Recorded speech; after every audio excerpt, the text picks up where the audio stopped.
So, ngayon guys, ang gagawin naman natin is gagawa naman tayo ng medium size ng paper flower. So, ito gumawa na ako guys. Gumawa na ako. So, pero ipapakita ko pa din sa inyo kung paano ako kapag-create ng ganitong size. So, ang gagawin natin is, kasi last time isang fold na ganito yung ginamit natin, no? So ngayon naman is gagawa tayo ng medium size. So ngayon is i-fold lang natin yun. I-fold natin to siya. Then after is gupitin natin. Ito lang ang anuhin natin. Ito lang yung gagamitin natin. So same procedure, gagawa tayo ng triangle na shape.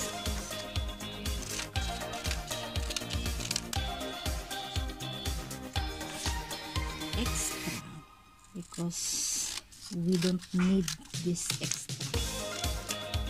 So fold natin ulit.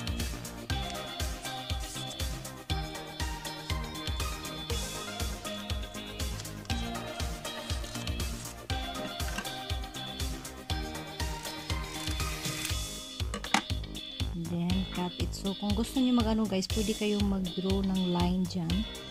Kung hindi kayo kung nahirapan kayo mag-create ng heart shape, so pwede kayong mag-linya. So yung linya na yan, yun lang din ang sundan ninyo. So halimbawa katulad nito, pag nahirapan kayong gumawa ng heart shape, so mag-ano lang kayo, ganyan, heart,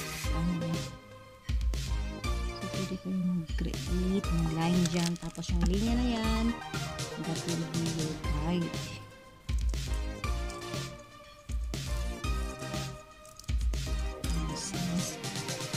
Same results pa din. So ito na siya, nakagawa na tayo ng 4, pero after is gagawa naman tayo ng maliit, yung pinaka-small size. So itabi mo natin to siya guys. Gagawa tayo ng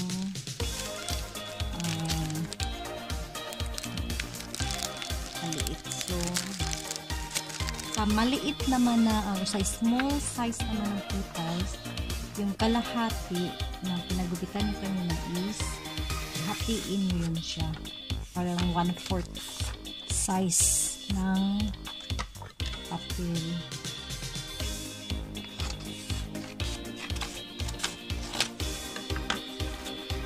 Then same procedure,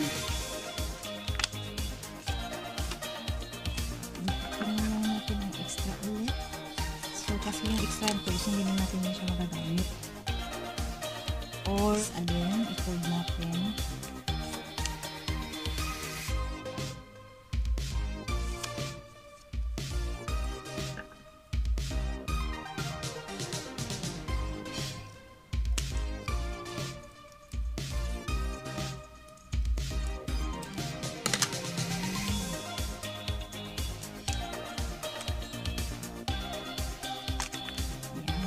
Ito na siya. So, itabi mo natin ito. Kasi, unahin natin. So, again is, magtanggal tayo ng isang ano na.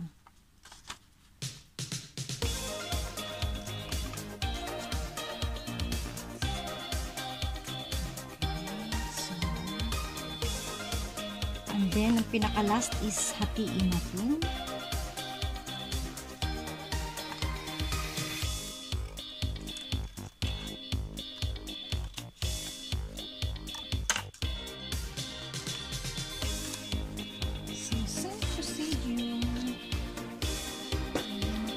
I-roll natin itong liquid.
kasi lalagyan natin yan siya.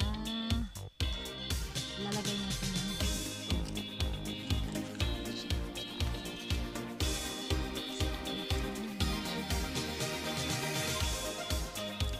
So again guys, so ito siya no, may ano siya dito empty. So again, lalagyan natin natin.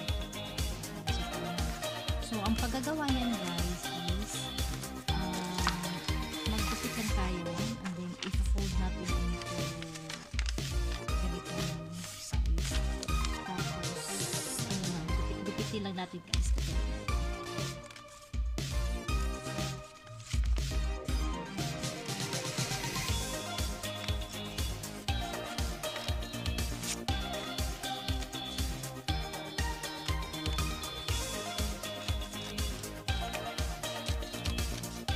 Again guys, huwag mo siyang i-diretso pagkagupit kasi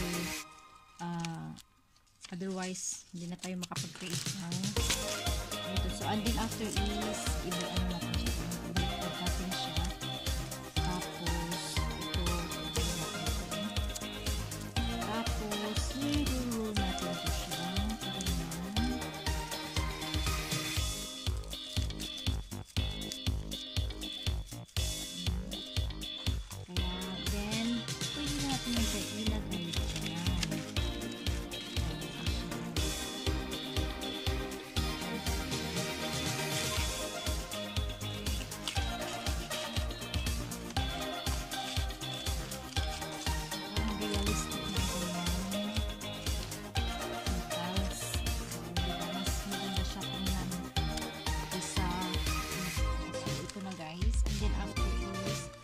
gagawa tayo ng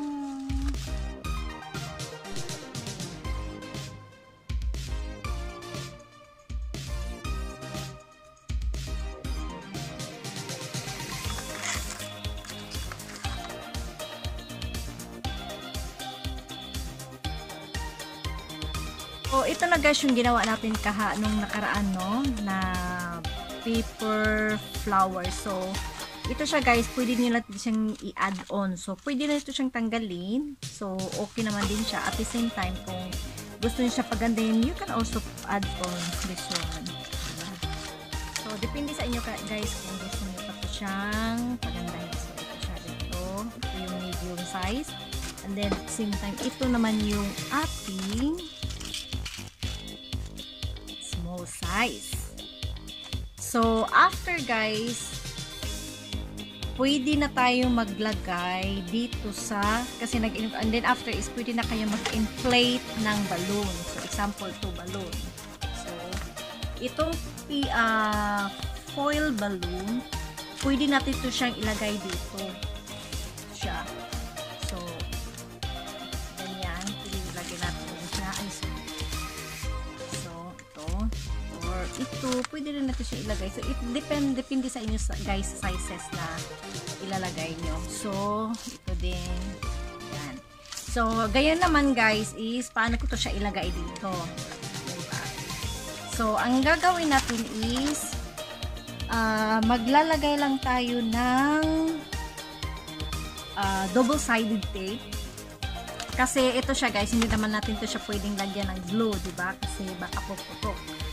So, ngayon is, ang gagawin natin is, double-sided tape. So, depende sa inyo guys kung halimbawa, ito pwede naman din ito sila lagyan ng, alam yung elastic band. Pwede yan siya. Kaso, hindi kasi ito siya plastic. So, kung plastic siya, okay lang. Pero, papel kasi ito siya. So, try natin ilagay sa double-sided tape. Okay? Ilagay ko na lang. So, ito yung double-sided tape na aking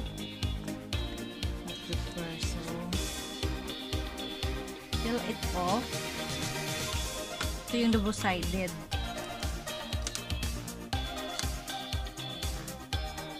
Then, kasi ito, ilagay naman natin ito siya guys, is masyadong malaki.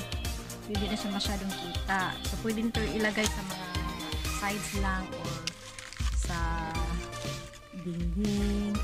So, ito siyang pinaka-perfect na size, which is yung medium. So, ito, ilalagay kasi ito yung double-sided, diba? So, ilagay natin siya. Idikit lang natin siya, guys. So, kailangan talaga is ma-secured yung ano niya. So, yan. Diba? So, maganda na siya. Okay. So, again, depende sa inyo guys kung lalagyan pa ninyo ng ganito itong inyong yung mga petals na ito. Yan.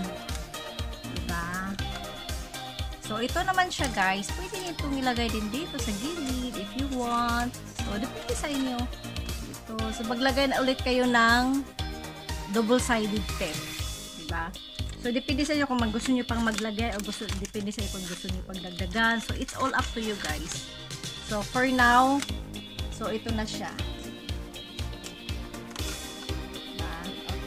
So, again guys, thank you so much. Sana may natutunan naman po kayo sa pag-DIY ko.